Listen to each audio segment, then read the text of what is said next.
পয়সা আছে তো সব আছে, মানে টাকা পয়সাই আজকাল সবচেয়ে ইম্পর্টেন্ট জিনিস। এটাই যত দিন যাচ্ছে আর বুঝতে পারছি। দেখেন থাইল্যান্ডের শপে কি নেই, সব আছে। সবচেয়ে অবাক হয়েছে আরিয়াল বিলের এই শাপলা ফুলের ডাটাই তো বলে নাকি।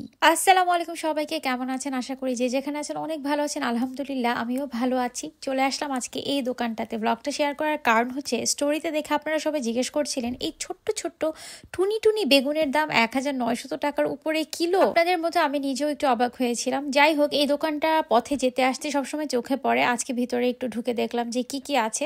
ঢুকার পরে রামেন আরো অনেক অনেক খাবার দেখে মনে হচ্ছিল এটা একটা থাইল্যান্ডি শপ, এবং এখানে একটা ভাইবস আছে চাইনিজ, জাপানিজ, কোরিয়ান, কারণ ওই সাইডের অনেক খাবারগুলো আমি এখানে দেখতে পাচ্ছিলাম। সুইডেনে না আসলে থাইল্যান্ডি যে শপগুলো অনেক বেশি এবং ওদের রেস্টুরেন্ট অনেক বেশি। এই যে একটা কালচার, মানে থাইল্যান্ডি কালচারটা এখানে কিভাবে ওরা স্ট্যাবলিশ করলো এটা আমার জানার খুব বেশি আগ্রহ। মানে সুইডিশদের সাথে এই যে থাইল্যান্ডিদের একটা সখ্যতা, এটা শুরুটা কোথায়, এই ইতিহাসটা জানার আমার খুব আগ্রহ। কেউ যদি জেনে থাকেন প্লিজ আমাকে কমেন্ট বক্সে জানাবেন।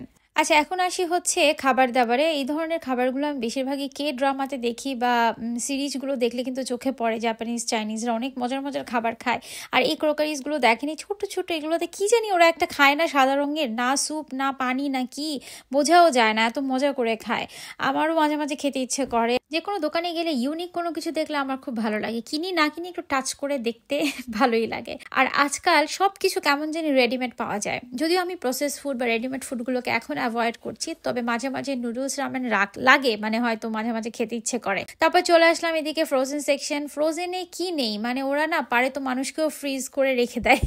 যাই হোক, মজা করলাম। খুব বিরক্ত লাগে ফ্রোজেন খাবার খেতে খেতে, একদম ক্লান্ত। তবে ওরা এত এত ইউনিক জিনিস ফ্রোজেন করে রাখে, দেখতেও ভালো লাগে, কিনি না কিনি। তো এই সাইডটা হচ্ছে সব রেডিমেড খাবারের জায়গা, আর যেখানে প্রসেস ফুড প্রচুর আছে, যেটাকে আসলে অ্যাভয়েড করা উচিত। কিন্তু তারপরেও টুকিটাকি দেখছিলাম, যদি হালাল পেয়ে যাই তাহলে হয়তো কিছু একটা নিতাম। তবে এই সেকশনে হালাল কিছু ছিল না, তাই মনের দুঃখে চলে আসলাম এখানে মাছের সেকশনে। মাছে না বাংলাদেশি এত এত মাছ দেখছিলাম। এই মাছটার নামটা কি আমি জানি না, মুখটা একটু চোখা থাকে, আমি খুব একটা খাইনি জীবনে। আর এটা মানে মাগুর মাছ। আমি আর সাকিব বলা বলি করছিলাম যে সবই তো আছে। তারপর লইটা মাছ দেখে লইটা মাছটা নিয়েছিলাম, ভাবলাম একটু ফ্রাই করে খাবো। আর এই সেই ভাইরাল বেগুন। তারপরে সবজি সেকশন, যেখানে আসলে অল্প কিছু কালেকশন ছিল, কিন্তু সবকিছু না কেন যেন এক্সপেন্সিভ ছিল, অনেক বেশি ফ্রেশ, এই জন্য কিনা কর্নডগ দেখে খেতে ইচ্ছে করলো, কিন্তু কাছে যেয়ে দেখলাম এটা হালাল ছিল না। আপনাদের কাছে অবশ্যই আমি একটা জিনিস জানাবো যে যে কোনো শপে গেলে যে কোনো কিছু কিনলে অবশ্যই হালাল কিনা বা ইনগ্রিডিয়েন্টটা দেখে কিনবেন। আর এই তো কি নেই, ঝাড়ু টাড়ু সব কিছু আছে, আমার দরকার নেই। এদিকে সাকিব আমাকে তাড়না দিচ্ছে যে তাড়াতাড়ি চলো, কারণ আমি এটা সেটা যাই পাচ্ছিলাম তাই ব্যাগে ভরছিলাম। এখানে একটা ছোট রেস্টুরেন্টের মতো, মনে হয় আজকে বন্ধ।